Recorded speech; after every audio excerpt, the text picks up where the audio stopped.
દીકરી સાસરે ગઈ. સાંભળજો, જોકે પેલા જેવો સમય અત્યારે નથી.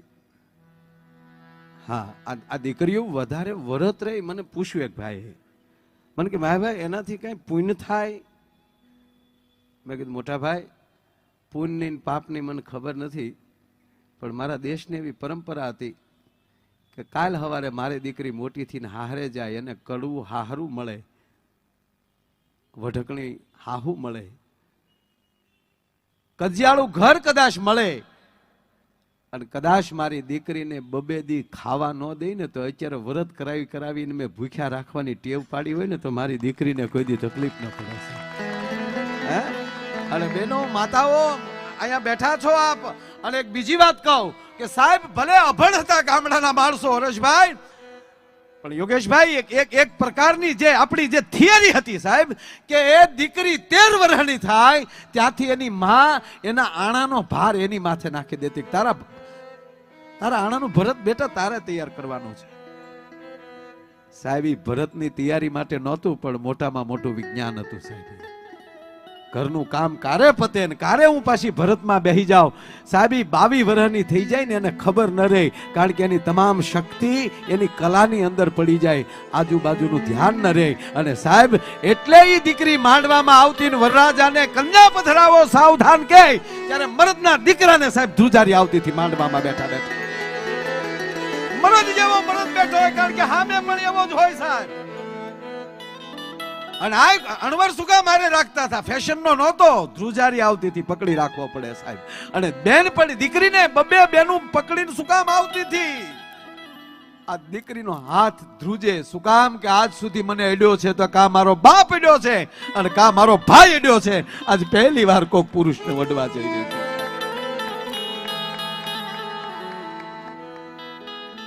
આ લૂંટાઈ ગયો મારો લાડ ખજાનો. આ લાડ ખજાનો સાહેબ. દીકરી સાસરે ગઈ, 15 દિવસ પછી એમ કહેવાય કે પાછી આવી ત્યારે થોડીક દુબળી થઈ ગયેલી સાહેબ. સાંભળજો સાહેબ, અમે પ્રોગ્રામ તમે સાંભળી લો. આપ બધાની ખૂબ કૃપા છે, સદગુરુની ખૂબ કૃપા છે. કદાચ એમ કે ભાઈ 4 કલાક હાસ્ય સિવાય કાંઈ નહીં, તો ખરેખર એક શબ્દ બીજો ના આવે. પણ કહેવાય ગયો આવા પ્રસંગો તો આવા જ પ્રોગ્રામમાં બહાર નીકળે છે સાહેબ, બીજે ન નીકળે. યોગેશભાઈ, 15 દી પછી દીકરી આવી છે અને 15 દીમાં છે જ દુબળી દેખાણી, ત્યારે એની બેનપણીઓને પૂછે છે,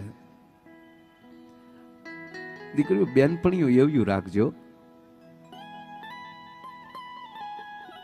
તમારો વિચાર ભટકતો હોય તો ફટ દઈને ઠેકાણે લાવી દે કે આવી શું વાત કર, કોની દીકરી છો એ તો વિચાર કર તું.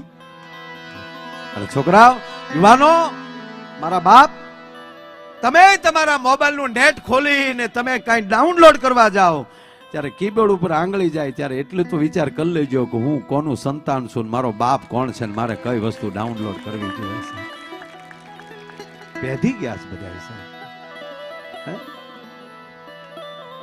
આ માણસે જે પિક્ચર બનાવી અને સંદેશ મોટો મૂક્યો છે કે તમારા સંતાનોને મન ફાવે ત્યાં મોબાઈલ લઈને રવાના ન કરી ગયો.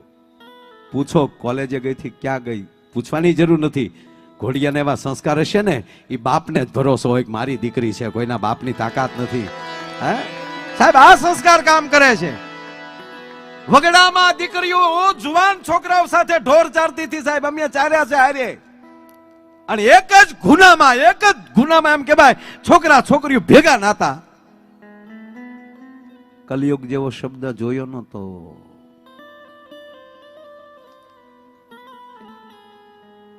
સાંજે પોતાના ઢોર લઈને ઘરે આવે, કોઈ દી બાપે પૂછ્યું નથી કઈ દહીમાં ઢોર લઈને ગયા હતા.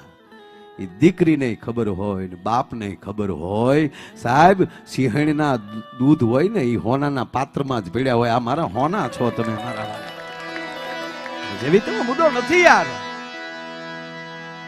15 દીમાં દીકરી પાછી આવી આટો બાપ પાસે અને એની બેનપણીઓને સાથે એક ટીખળ કરે છે.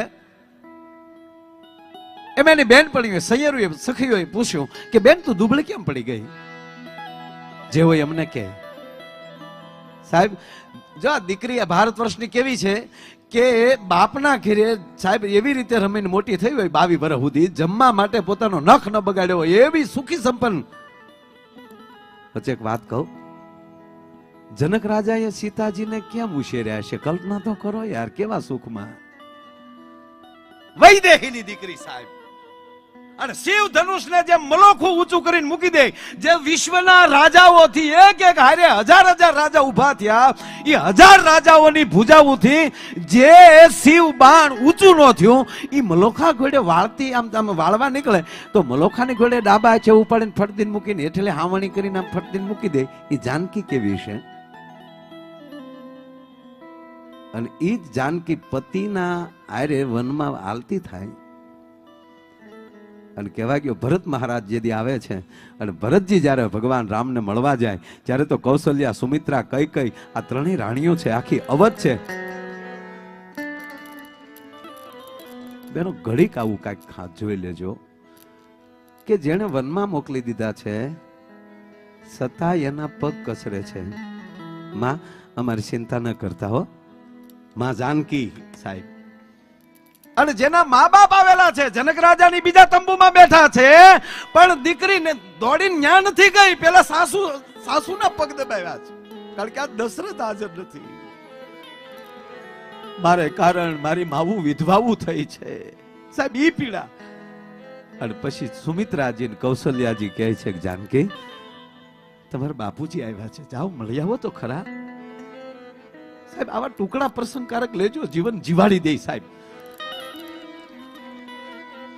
સાહેબ ત્રણેય રાણીઓની આંખમાં આહુડી કે હાય હાય, આગળ જનકને જવાબ હું દેવું આપણે.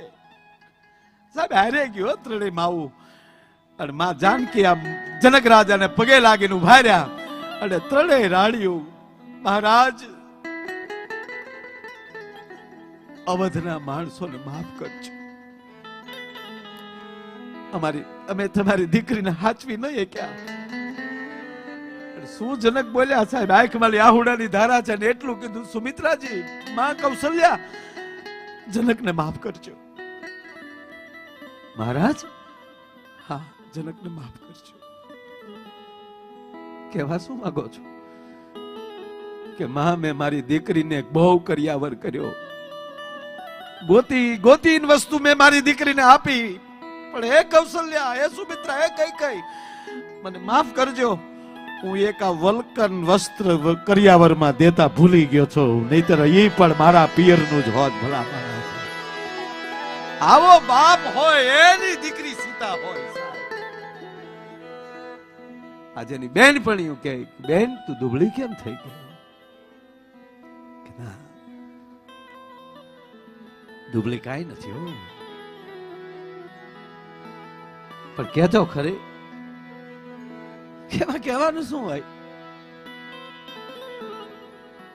મારી સાસુ બેન, હાવ સાચી વાત કહું ને, મારી સાસુ ભયાનક છે. તમે બેનપણીઓ જાણો છો, હું નાની હતી મેં મારી માનું મોઢું નથી જોયું, ત્યાં મારી માં મેં ગુમાવી છે. માનો પ્રેમ શું કહેવાય મને ખબર નથી. હું સાસરે ગઈ ત્યારે મારા માને મળવાનું રોડું હજી કોઠામાં પડ્યું છે. મારી માને મળતી વખતે મારે જે રોવું જોવે એ અહીંયામાં હંગરીને બેઠી હતી. ત્યારે એવું હતું, મારી સાસુને માં માની લઈને તો કોક દી ભેટી ઈ ભાગનું હું રડી લઈ મારી સાસુ હારે, પણ બેન મને મોકો ન મળ્યો.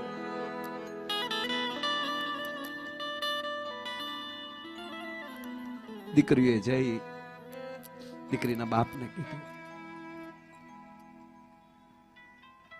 બેનપણીઓને આને એટલું કીધું કે બેન મને મળી લેજો, હું બીજી વાર તમને મોઢું નહીં દેખાડું. કારણ કે સીતા અને સરિતા એકવાર પિયરમાં નીકળી પછી બીજી વાર પિયર જાય નહીં. અને હું જો રિહામણે પાછી આવું તો મારા બાપનું ખોરડું લાજે. કા દરિયો બુરી દે, કા કવો બુરી દે.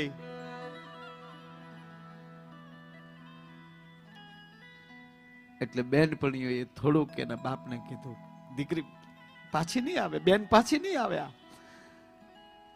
બાપ બાજુમાં બેહાડે સાહેબ, બહુ એમાં નથી આવું. બાપ બાજુમાં બેહાડીને એટલું કીધું, બેટા નબળો વિચાર નહીં કરવાનો, મારું સંતાન છો તું. આમાં થોડીક અટપટી વાત છે, ધ્યાન દેજો વાત પકડવામાં. તું મારી દીકરી છો, તારે તારે તારે બીજું ન વિચારવાનું હોય. મરે દુશ્મન, આલે હું આ તને દવા આપું છું. તારી સાસુ રોજ જમવા બેસે ને ત્યારે એમાં 2-5 ટીપા નાખી દેજે. 50 દિવસ સુધી તું આને પાસ ને એટલે એને ભયાનક બીમારી લાગુ પડી જશે અને પછી 10 દિવસમાં એ ગુજરી જશે, તારી માથે નહીં આવે. નિમિત્ત બીમારી બનશે, તું નહીં બને. પણ એક કહું બેટા, હવે તારી સાસુ જીવવાની છે 50-60 દિવસ, 2 મહિના ને 2 મહિનામાં મારું દીકરી હો તો જેવી તારી માં હોય એવો જ જો એને પ્રેમ ન કર તો તારા બાપના સોગન છે. તારે આજ આયલી જા, પછી ઈ ગમે એવું બોલે પણ મારી દીકરી હો તો તને એની અંદર માના દર્શન થવા જોવે. હવે સાંભળજો, દીકરી ગઈ સાહેબ, પાછું ન્યા તો એ જ હતું સાહેબ. કોલસાને દૂધે ધોવો તો કઈ ઉજળા ન થાય, પણ એ જ કોલસો સાહેબ પીડામાં વયો જાય, સમર્પણમાં વયો જાય એટલે એની ભસ્મ બને, સાધુડા એના માથે લગાડે. સાહેબ એક વાર પીગળવું પડે. દીકરી ગઈ ત્યાં, સાસુ કાંઈ બોલે આ તમે તમારે જે કેવું કહો, પેલા તમે જમી લ્યો, ન જમત મારા હમ. સાંજે વાળું કરી જમાડી પાછી આ રાડ્યું નાખતી હોય, હાવ વેતા વગરની છે ને આમ છે ને જે હોય. તમે ઘડીક પગ લાંબો કરો માં, તમે બોલવાનું ચાલુ રાખો, હું તમારો પગ દબાવું.